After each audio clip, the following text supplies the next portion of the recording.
நம்முடைய முதலமைச்சர் அவர்கள் அடிக்கடி சொல்வது ஒன்றே ஒன்றுதான், கல்வி ஒன்றே அழிக்க முடியாத சொத்து என்று நம்முடைய முதலமைச்சர் அவர்கள் சொல்வார்கள். கல்வி மாணவர்களுக்கான சொத்துன்னா இங்கே அமர்ந்திருக்கக்கூடிய மாணவர்கள் தான் நம்முடைய தமிழ்நாட்டுடைய சொத்து. Last month our Honorable Chief Minister invited Honorable Chief Minister of Punjab, Thiru Bhagwan Singh Mann, to join the expansion of the Chief Minister's breakfast scheme. In that event, our Honorable Punjab Chief Minister appreciated the scheme and expressed his willingness to implement in his state, Punjab. Today, for this grand education festival, our Honorable Chief Minister has invited Honorable Chief Minister of Telangana. I hope this event will also be meaningful and impactful experience for our Honorable Chief Minister of Telangana as well. நம்முடைய திராவிட model அரசு பள்ளி கல்வி முதல் உயர்கல்வி மற்றும் வேலைவாய்ப்பு வரை மாணவர்களுக்காக ஏராளமான திட்டங்களை செயல்படுத்தி வருகின்றது. Tamil Nadu is the first state in India to introduce the midday meal scheme school students in 1920. This historic achievement was pioneered by the Justice Party almost 100 years ago. அதே மாதிரி இந்தியாவிலேயே முதலாக பள்ளி மாணவர்களுக்கு காலை உணவு கொடுத்த முதல் மாநிலமும் நம்முடைய தமிழ்நாடு தான். வேலைக்கு காலை சீக்கிரம் எந்திரிச்சு போற பெற்றோர்கள் காலைல சமைக்கிறதுக்கு நேரம் இல்லாம குழந்தைகளுக்கு டிஃபன் செஞ்சு கொடுக்காத ஒரு சூழ்நிலை இருந்துச்சு. சாப்பிடாம வகுப்புக்கு போகிற அந்த குழந்தை காது பசியில அடைக்கும், வயிறு கில்லும். அவர்களால் எப்படி அந்த சமயத்தில் பாடத்தை கவனிக்க முடியும்னு பெற்றோர்கள் வருத்தப்பட்டது உண்டு. இன்னைக்கு அந்த பிரச்சனைகள் எல்லாத்தையும் நம்முடைய முதலமைச்சர் அவர்கள் தீர்த்து வைத்திருக்கிறார்கள். பள்ளி படிப்பை முடிச்ச பிறகு குடும்ப சூழல் காரணமாக மாணவர்கள் உயர்கல்விக்கு வராமல் இருந்து விடக்கூடாதுன்னு தமிழ்நாடு அரசே கல்லூரி மாணவ மாணவிகளுக்கு புதுமை பெண், தமிழ் புதல்வன் போன்ற திட்டங்கள் மூலமாக மாதம் 1000 ரூபாய் கல்வி ஊக்கத்தொகையாக வழங்கி வருகின்றது. இந்த மாணவர்கள், இந்த திட்டத்தின் மூலம் பயன்பெறுகின்ற மாணவர்கள் இனிமே யாரும் நோட் புக் வாங்கணும், ப்ராஜெக்ட் மெட்டீரியல்ஸ் வாங்கணும், கால்குலேட்டர் வாங்கணும் அப்படின்னு அவங்களுடைய பெற்றோர்கள் கிட்ட போய் கேட்க தேவையில்லை. இது மாதிரியான பொருட்களை எல்லாம் நம்முடைய முதலமைச்சர் கொடுக்கக்கூடிய அந்த 1000 ரூபாயிலே தாராளமாக வாங்கிக்கலாம். இந்த திட்டங்கள் வந்த பிறகு பள்ளி படிப்பு முடித்துவிட்டு உயர்கல்வி செல்லுகின்ற வாய்ப்பு இருந்தும் பொருளாதார சூழல் காரணமாக உயர்கல்வியை தொடர இயலாத கிட்டத்தட்ட 15000 மாணவர்கள் இன்னைக்கு உயர்கல்வியில் இந்த திட்டத்தின் மூலம் சேர்ந்திருக்கிறாங்க. அது மட்டும் இல்லை, மாணவர்களை வேலை வாய்ப்புக்கு தயார்படுத்துகின்ற வகையில் நான் முதல்வன் திட்டம் செயல்படுத்தப்பட்டுள்ளது. படிப்புடன் வேலைகளுக்கான அந்த ஸ்கில்ஸையும் நான் முதல்வன் திட்டம் வழங்கி கொண்டு வருகின்றது. குறிப்பாக வேலை தேடுகின்ற நிலையை தாண்டி மற்றவர்களுக்கும் வேலை கொடுக்கலாம் என்கிற கான்ஃபிடன்ஸை நம்முடைய நான் முதல்வன் திட்டம் தொடர்ந்து வழங்கி வருகின்றது.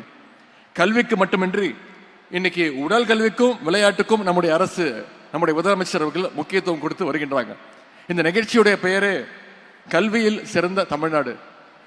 கல்விக்கு மட்டும் முக்கியத்துவம் கொடுக்காம எங்களுடைய விளையாட்டு வீரர்களுக்கும் இந்த மேடையில் இடம் கொடுத்த முதலமைச்சருக்கு இந்த நேரத்தில் விளையாட்டு வீரர்களின் சார்பாக என்னுடைய நன்றியை தெரிவித்துக் கொள்கின்றேன். எப்படி பள்ளி கல்வி முக்கியமோ, எப்படி மேற்கல்வி முக்கியமோ, உயர்கல்வி முக்கியமோ, அதே மாதிரி உடற்கல்வியும் முக்கியம்னு இந்த நிகழ்ச்சியின் மூலமாக நம்முடைய முதலமைச்சர் அவர்கள் தெரிய வச்சிருக்கிறாங்க. Our Chief Minister believes that financial constraints should not be a barrier for our athletes. Therefore, he launched the Tamil Nadu Champions Foundation in 2023. It's the first of its kind initiative in India.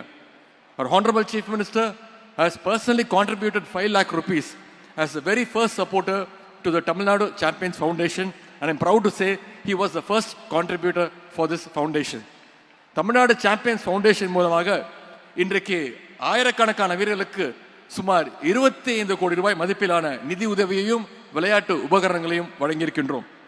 To encourage our youth in sports, our Honorable Chief Minister provided jobs for more than 100 athletes last year in government and public sector through the 3% reservation for sportsperson. We are also giving equal importance to para athletes. We have already established 6 para arenas across the state and 5 more will be set up soon. Our Chief Minister has been awarding high cash incentives to the para athletes on par with other players. This year, our government is committed to provide government jobs to 25 more para athletes. விளையாட்டுக்கு நம்முடைய அரசு எந்த அளவுக்கு முக்கியத்துவம் கொடுக்கிறது என்று விளையாட்டு வீரர்களுடைய தங்களுடைய கருத்துக்களை எல்லாம் இங்கே பகிர்ந்து கொண்டார்கள். குறிப்பாக இங்க நான் சொல்லணும்னா, மாற்றுத்திறனாளி தம்பி மனோஜ் அவர்கள் கூறிய கருத்துகள் மிகுந்த நிகழ்ச்சியாகவும் எனக்கு மகிழ்ச்சியாகவும் இருந்தது. தம்பி மனோஜ் ஒரு சாதாரண குடும்பத்தில் பிறந்து டான்சியில் ஒரு கான்ட்ராக்ட் ஒர்க்கராக வேலை செய்து கொண்டிருந்தார். அவருடைய திறமையை கண்டுபிடித்து சில ஆண்டுகளுக்கு முன்புதான் தமிழ்நாடு சாம்பியன்ஸ் ஃபவுண்டேஷன் மூலமாக நிதி உதவி அளித்தோம். முதலமைச்சருடைய உத்தரவுக்காக அவர் வெளிநாடுகளில் நடந்த பல்வேறு போட்டிகளில் வெற்றி பெற்று பதக்கங்களோடு நம்முடைய தமிழ்நாட்டுக்கும் இந்தியாவுக்கும் பெருமை சேர்த்து கொண்டே இருந்தார். அது மட்டுமல்ல, அவருக்கு 3% இடஒதுக்கீட்டின் கீழே அரசு வேலையும் நம்முடைய முதலமைச்சர் அவர்கள் வழங்கினார்கள். தம்பி மனோஜுக்கு அவர் சொன்னது போல சென்ற ஆண்டு திருமணமானது. தன்னுடைய திருமணத்திற்கு என்னை அழைத்திருந்தார். நானும் மதுரைக்கு சென்று அவருடைய திருமண விழாவிலே என்னுடைய குடும்ப விழாவை போல மகிழ்ச்சியோடு கலந்து கொண்டேன். இங்க எல்லாத்தையும் சொன்னார், ஒண்ணு மட்டும் விட்டுட்டார்.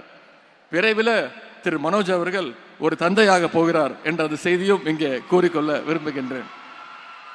நேற்றுக்கு 2 நாட்களாக விருதுநகர், மதுரையில் பல்வேறு அரசு நிகழ்ச்சிகள், கட்சி நிகழ்ச்சி எல்லாம் கலந்து கொண்டு நேற்று நள்ளிரவு மதுரையிலிருந்து விமானம் மூலமாக சென்னைக்கு திரும்பி வந்து கொண்டிருந்தேன். அப்பொழுதுதான் நான் கவனிச்சேன், என்னை விட 2 சீட்டு தள்ளி தான் தம்பி மனோஜ் அவர்களும் உட்கார்ந்துருந்தார். அப்போ கேட்டா, எங்க சென்னைக்கா அப்படின்னு. ஆமாண்ணா, நானும் சென்னைக்கு தான் வரேன். நாளைக்கு நேரு ஸ்டேடியத்தில் நடக்க போற அந்த நிகழ்ச்சியில நானும் கலந்துக்க போறேன், பேச போறேன் அப்படின்னு சொன்னார். எனக்கு அவ்வளோ மகிழ்ச்சியாக இருந்தது. திறமை இருந்தால் போதும். திறமையாளர்களுடைய வாழ்க்கையை மாற்றி காட்ட நம்முடைய அரசு எப்பொழுதும் தயாராக இருக்குது என்பதற்கு தம்பி மனோஜ் ஒரு சிறந்த எடுத்துக்காட்டு. இந்த விழாவுக்கு நிறைய ஆசிரியர்கள் வந்திருக்கிறீங்க, ஸ்டூடெண்ட்ஸும் வந்திருக்கிறீங்க. நான் அடிக்கடி ஆசிரியர்களிட்ட வைக்கக்கூடிய ஒரே கோரிக்கை இது மட்டும்தான்.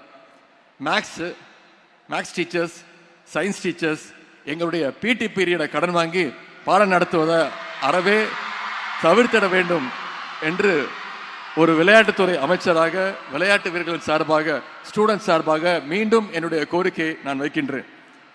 இந்த நேரத்தில் ஒன்னே மட்டும் நான் சொல்லி நிறைவு செய்ய விரும்புகின்றேன். பேரறிஞர் அண்ணா அவர்கள் ஒரு முறை சொன்னார்கள். அண்ணா சொன்ன வார்த்தை, நான் முதலமைச்சரான பிறகு 3 காரியங்களை தமிழ்நாட்டுக்காக, தமிழ் மக்களுக்காக செஞ்சிருக்கிறேன். தமிழ்நாட்டுக்கு தமிழ்நாடுன்னு பெயர் சூட்டியிருக்கிறேன். தமிழ்நாட்டில் ஹிந்திக்கு இடமில்லை, இருமொழி கொள்கை மட்டும்தான் அப்படின்னு சட்டம் ஏற்றிருக்கிறேன். சுயமரியாதை திருமணத்திற்கு சட்ட அங்கீகாரத்தை வழங்கியிருக்கிறேன். இந்த 3 விஷயத்தை நான் தமிழ்நாட்டுக்காக செஞ்சிருக்கிறேன். எனக்கு பிறகு ஆட்சிக்கு வரக்கூடியவர்கள் இந்த 3ஐயும் மாற்ற நினைத்தால் அவருடைய மனசுல ஒரு பயம் வரும், ஒரு அச்சம் வரும். அந்த அச்சம் வரும்போதெல்லாம் இதையெல்லாம் மாற்றிவிட்டால் மக்கள் நம்ம என்ன செய்வார்கள் என்கிற அந்த பயம் வரும். அந்த அச்சம் எதிரிகளை எவ்வளவு நாளைக்கு ஆட்டுகிறதோ அது வரைக்கும் தமிழ்நாட்டுடைய முதலமைச்சர் இந்த அண்ணாதுரை தான் என்று பேரறிஞர் அண்ணா அவர்கள் சொன்னார்கள்.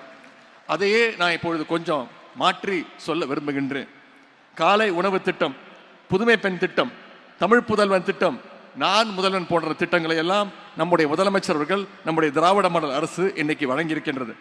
இந்த திட்டங்களை எல்லாம் யாராவது ஒரு நாள் என்னைக்காவது மாற்றி விடலாம் என்று யாராவது நினைத்தால் கூட அவங்களுடைய மனசுலையும் நிச்சயம் ஒரு பயம் வரும். அந்த பயம் இருக்கிற வரைக்கும் இந்த தமிழ்நாட்டை ஆளுகின்ற போறவர் நம்முடைய முதலமைச்சர் திரு முத்துவேல் கருணாநிதி ஸ்டாலின் தான் என்றுதான் பொருள். இன்றைக்கு தமிழ் புதல்வன், புதுமை பெண் திட்டங்கள் மூலம் இந்த கல்வி ஆண்டிற்கான ஊக்கத்தொகை பெற்றுள்ள அத்தனை மாணவ செல்வங்களுக்கும் என்னுடைய வாழ்த்துக்களை நான் தெரிவித்துக் கொள்கின்றேன். இங்க இருக்கக்கூடிய மாணவர்கள் கல்வியில் சிறந்த தமிழ்நாட்டை இன்னும் பல உயரங்களுக்கு எடுத்து சென்று நம்முடைய மாநிலத்துடைய பெருமையும் இந்திய ஒன்றியத்துடைய பெருமையும் உலகிற்கு பறைசாற்றுவோம் என்று கூறிக்கொண்டு இந்த வாய்ப்புக்கு நன்றி கூறி விடைபெறுகின்றேன். நன்றி, வணக்கம்.